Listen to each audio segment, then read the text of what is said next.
Hey, Burke, you know what's cool? Let me guess. Is going over what went down at Backlash this past weekend cool? Yes, that's cool. And you know what else is cool? Is that it's time for Against the Ropes.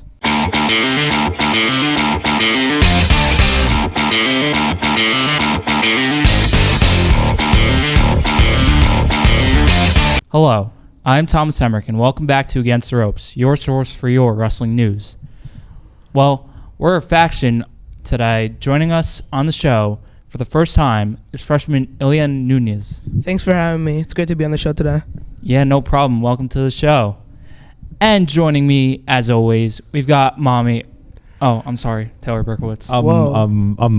Mommy now, not Poppy. Oh yeah. You should be referred to Poppy. You could call me a bad rabbit. I'm a little bigger than Bad Bunny is. I think I weigh about twice what he weighs. Well, the storm has passed, so let's recap what happened at Backlash.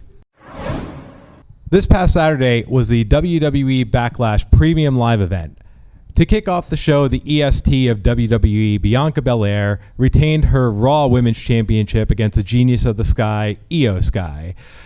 We saw Seth freaking Rollins defeating the Nigerian giant Omos in a match that meant absolutely nothing. Austin Theory found a way to walk out still the United States champion in a triple threat match. Mommy Rhea Ripley taught Zelina Vega a lesson on her home island. We saw Bad Bunny fly KO and Sammy. With Riddle, there was a problem to be solved by the Bloodline. And Cody Rhodes was able to slay the beast. Slay might be generous. Brock Lesnar. So, Thomas, let's go. What did you think of this one? Kick it off. All right. So, honestly, I thought Backlash was like a pretty decent show. I didn't think it was the best show, but, it was a pretty decent pay-per-view. I mean, I did like...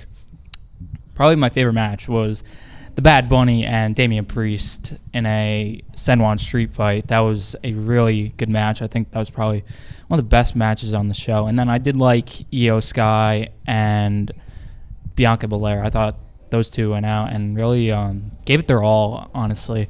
And I thought that was a pretty good way to kick off the show. And then probably I didn't like Rhea Ripley and Zelina Vega. That was probably one of my least favorite matches on the show. And I think it felt like the shortest match on the show. Oh, definitely. I mean, and probably shouldn't have been because the Seth Omos match should have been shorter. Yeah. And then honestly, I did thoroughly enjoy the Seth freaking Rollins against Omos match. I did like the finish of the match where Seth Rollins did a curb stomp from the top rope. I thought that was really, really like a really good way to end the match, and I don't think we've ever seen that before from Seth Rollins, right? I mean, not that I can recall, but again, I mean, if you're trying to protect this giant and one curb stomp and two curb stomps can't do it, hey, at least you're trying to, show that he's something, even though we all know he's just big. Yeah, and then I think like this win definitely gives him momentum going into the finals of the World Heavyweight Championship tournament. So I think he's gonna win that tournament. There's just no shot he's losing. I mean, like, there's no way they're gonna have a SmackDown guy win the World Heavyweight Championship when the championship is exclusive to Raw. So I don't think it would make that much sense. Would not make sense, but it's WWE. Yeah. Ilian, what's your take on this show? I just have to say the Bad Bunny fight. That was the match right there. Bad Bunny taking Damian Priest in his home country, my home country too. It was just really good. I just have to say that. That's the only thing I liked about that Backlash. I mean, listen, there was a lot in that match that was a lot of fun because you have Carlito, you have Savio Vega. Yeah. So it wasn't just a good match. And again, if you like those schmozzy street fight matches, you're going to enjoy that stuff anyway. But then you have all the other stuff, all these, crowd pop moments that I thought were great. My biggest problem with that match is that should have closed the show. And I definitely agree with that. You have this great moment and then you end it that should have been the end. Fans go home happy. Instead, we are left with a schmozzy roll-up of Cody Rhodes. Nobody is believing that Cody Rhodes is better than Brock Lesnar. That didn't make Cody look strong. Okay, Brock bleeding was cool, but what is this doing and where is this going? And again, I've said it before, I'll say it. I never want to see Cody win. I don't like Cody Rhodes, and this was just like, again, it's like, oh great, it's Cody. Oh, he gets the stop. Enough. They could have opened the show with that and then be done with it. Yeah. They could have followed that up. I thought, the pop for Zelina Vega for let's face it, she's a nobody in wrestling terms and not a threat, but it was cool to see her get that pop.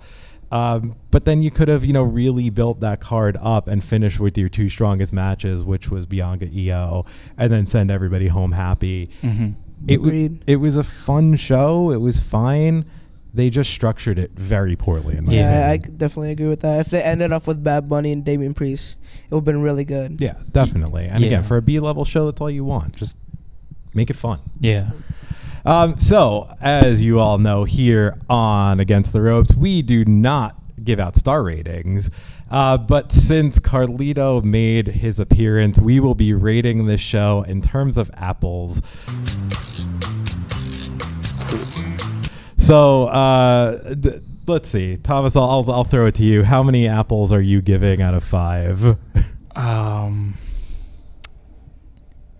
going to go with 3 out of 5 because, honestly, I did like the show. It was a pretty good show, but just some things I didn't like the Cody Rhodes and Brock Lesnar match. Like, I didn't like the ending of that match. That looked like Cody Rhodes just basically stole a win from Brock Lesnar, basically. Agree. And, I didn't really like that. And then I'm honestly, really interested in this whole Bloodline storyline because I'm just interested to see when Solo Sikoa is finally going to turn on Jimmy and Jey Uso.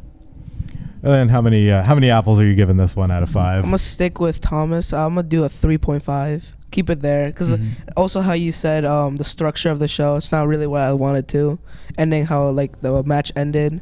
Also, I think what's it called, having matches like that with Brock Lesnar, I didn't really like that. I didn't really enjoy watching that. I'll agree. I'm going 2.5 here. I mean, I'll give it 2 because I thought there were 2 really strong matches on the show, and I'll give it the extra half for the Carlito, Savio Vega moments and all of that stuff. So I'll give it right down the middle, 2.5 for this one. Well, that's all the time we have for this episode. But before we go, any non-WWE related wrestling high spots from the past couple weeks to plug? I'll go first on this one.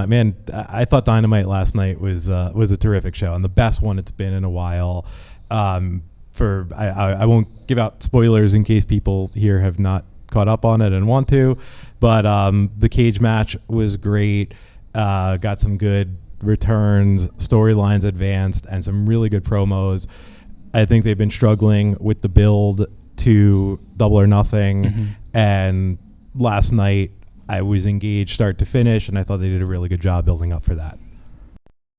To agree with you, I'd go with AEW Dynamite last night. I thought that was a pretty solid show. I did like the steel cage match, and then also I did finally seeing Miro return to Dynamite. I'm so happy to see him back. I've been wondering when he was going to come back. I mean, are you a fan of Miro? I love Miro. Again, he's back. Let's see what they actually do with him now. Yeah, and then also Thunder Rosa, seeing her come back. That's fine. Again, they're gonna have to build up people if they're gonna add another show, so they're gonna have to build, and I'm fine with that. These people need time. They need to be on television more consistently. And then one more thing, Tony Khan's big announcement. It feels like every week. Tony, stay off TV. Stay off TV. We are better at this than you are. Don't get in front of a camera. Stay off television. It feels like every week he's giving a major announcement. Yes, of course. So what do you think it's gonna be? It's going to be the show. I think that's it. They're just going to announce whatever, Collision, I think is what they're calling it. Yeah. So I think that's it. Yeah, I'm gonna have to agree. Now, Ilian, any wrestling high spots I from the mean, past you week? guys basically said every good thing. Though, the cage match, everything. Mhm. I feel like you guys basically touched on every point.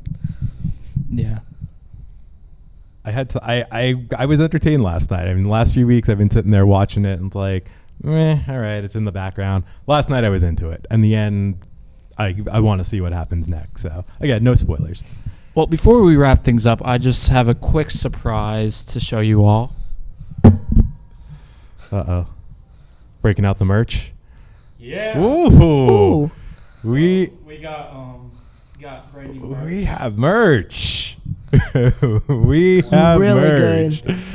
Oh my goodness, we gotta start we gotta start selling this stuff on Merch the black line. market. Yeah, so we got new merch right there. We're gonna be matching next time on Against the Yes. Ropes. So I don't know how this is gonna survive it, like when you try to wash it, but it's worth a shot. Wrestling fans, I don't think they really wash their merch all that much. If you've sat next to people at a wrestling show, you probably get a whiff. Yeah, well, that is going to do it for us. For Taylor Berkowitz and Ilian Nunez, I am Thomas Emeric. We'll see you next time on Against the Ropes. But until then, Wayne Hills, be cool, or I'm going to spit in the face of people who don't want to be cool. And I spit in the face of people who don't want to be cool.